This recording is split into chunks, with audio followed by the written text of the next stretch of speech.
You know, everything we do around here pretty well revolves around the clock. Make sure you come into work on time. Make sure that you're out at your gate at 10 minutes before arrival time, and make sure that you've got the door closed at 5 minutes before departure time. Make sure you get the local bags out to the gate at 40 minutes before departure time, or whatever it is this week. Make sure that you deliver your connecting bags before they get the doors closed. Everything we do revolves around the clock. So naturally, we feel the pressure of getting to that destination, whatever that may be, before the clock says we're too late for that. And so naturally, sometimes we get ourselves in a hurry. And Denise and I have noticed lately that several of the incidents, the near misses that we've had, are because people have gotten in a hurry. Regardless of whether the reason for them being in a hurry was because of the clock or because it was convenience, regardless of the situation, people have been getting in a hurry. And so I've been thinking a little bit about how we can mitigate some of that anyway. And I didn't really want to broach the subject too hard by just wagging my finger at people and saying, no, don't do this, because there's actually a pretty good reason for doing what I'm about to say, and that's gate equipment in specific, but ABR also, and bagroom equipment as well. Everything on the airport has a label on it as to where it belongs.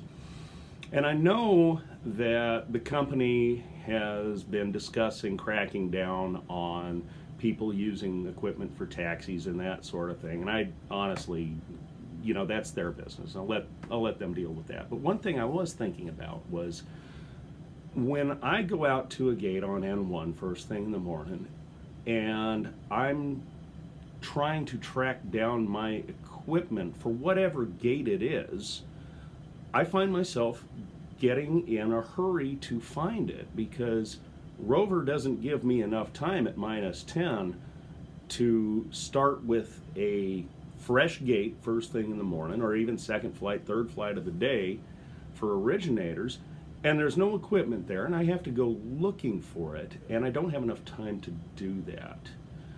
Or rather, we don't make enough time to do that. Regardless, I find myself getting in a hurry sometimes trying to find equipment. And then, you've got an airplane coming down the J line, you're scrambling for carts because you're scrambling for a bag tug or a tow bar or something, because it isn't there, because for whatever reason, it got moved off of the gate. And so this is something that's actually, I think, pretty easy to point at and say, hey, look, you know what? We've got this right here. The gates are assigned equipment, and it needs to stay there, because me not having to look for that equipment allows me to stay in my routine of not getting in a hurry, gathering whatever else equipment I may need, and not having to scramble. And I know everybody that's done this job for any period of time knows exactly what I'm talking about. This is not a foreign subject. And so my request to our membership is, if there's a piece of equipment that belongs on a gate, let's try and leave it on the gate. Notwithstanding the fact that management is buying GPS tracking units for bag tugs, I think they're gonna install them all on N2 first, and then a bunch of ABR rigs also, so that they can track down some of these rigs when we're starting to get in a hurry. But we can mitigate all of that by just not removing those pieces of equipment from the gate. And that will allow us to not at least have one aspect of not being in a hurry. And I think there's a benefit to that. There was another thing that I saw recently, and I've seen it twice in the last several weeks. And this is another thing that I think is very much clock related. I've seen crew chiefs closing out their flights on their scanners while literally pushing back airplanes. And I've seen it, like I said, I've seen it at least twice in the last several weeks. Scanner in hand, fiddling with the scanner, steering wheel over here, back and forth, steering wheel, airplane, scanner, steering wheel, airplane, pushing, moving airplane, scanner in hand. If you catch yourself doing that, maybe you didn't realize you were even doing it. Maybe you didn't realize what kind of a situation you're putting yourself and your coworkers and our customers in by dividing your attention between the scanner and the actual moving airplane. And that's another one that just seems easy, but if it's something that I've seen twice just by walking around and watching pushbacks, then clearly it's something that I feel obligated to address. So if you're getting yourself in a hurry where you need to close out a flight, then the push can wait. And if you're having to push an airplane right now, then the closeout can wait. But the trainers have been doing a very good job at seeing to it that more and more people are trained to push back. So utilize those resources when you have them. If you're a crew chief and you need to close out a flight, you're having weight and balance issues, whatever it is, you're having to call your dispatcher, your load planner. If that's the case, try and find somebody else that can push an airplane that's comfortable and safe to do it, so that you don't have to divide your attention. And again, getting yourself in a hurry gets you out of routine. And I'm just afraid that we're setting ourselves up for a terrible incident where we've got an airplane that the mind boggles at the sorts of things that could happen. And I don't need to bring out the parade of horribles at all the terrible things that could happen, because you've got a scanner in one hand and a steering wheel in the other, and you're under a headset, and you've got this going on here and this going on here and this going on here. Don't set yourself up. It's too easy to allow that clock to dictate unsafe behavior. We had an incident the other day that was another one where we got lucky that there was no damage, but it was something that we were talking about last week, I believe, was the 5-foot rule and staying outside of 5 feet from any part of the airplane with your equipment. And the situation was this was ABR, brought the carts between the forward belt loader and the number 2 engine on that airplane. And a lot of you ABR guys do this.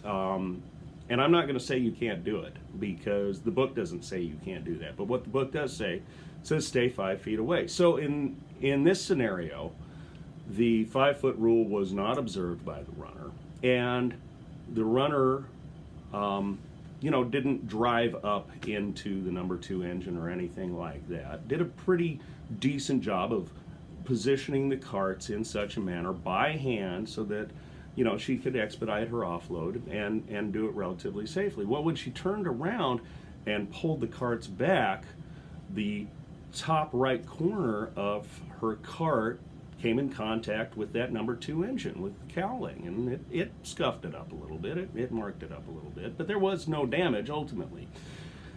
And she did the right thing, she called a timeout right there, and everybody was in the loop right away, and of course there was no damage. But this is one of those situations that was completely avoidable had we maintained that 5-foot rule. So again, as far as I know, company policy doesn't say you can't be on that side of the belt loader. But what it does say is you need to stay outside of that 5-foot zone.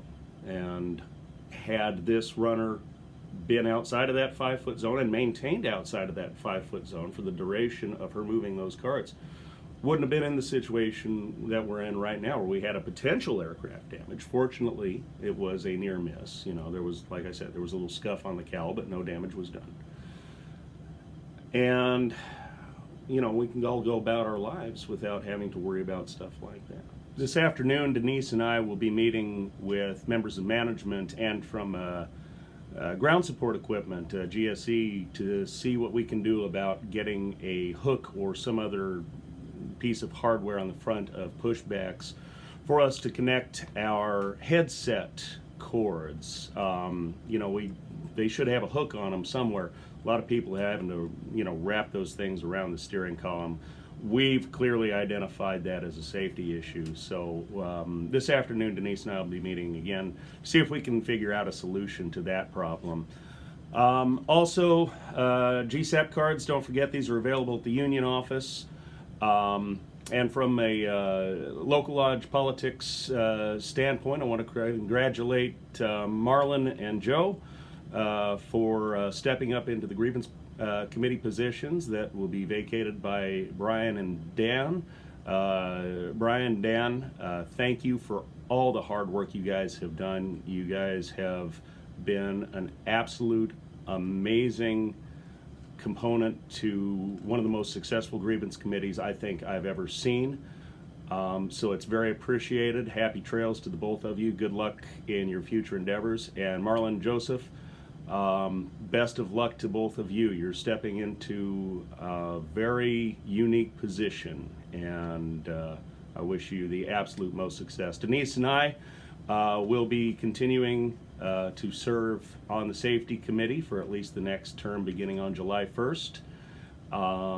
And looking forward to continuing to, pound through the list that I was sharing with you guys last week. We still got a lot of stuff working on right now, doing cool zone stuff and juice card stuff and those sorts of things, keeping us pretty busy. But we've got a lot of stuff on our plate right now, and we're just trudging on through it. So anything you guys want to talk about down here in the doobly-doo, or you can get Denise and I on the hotline, of course, phone number at the end of this video. In the meantime, everybody, stay safe and have a wonderful day.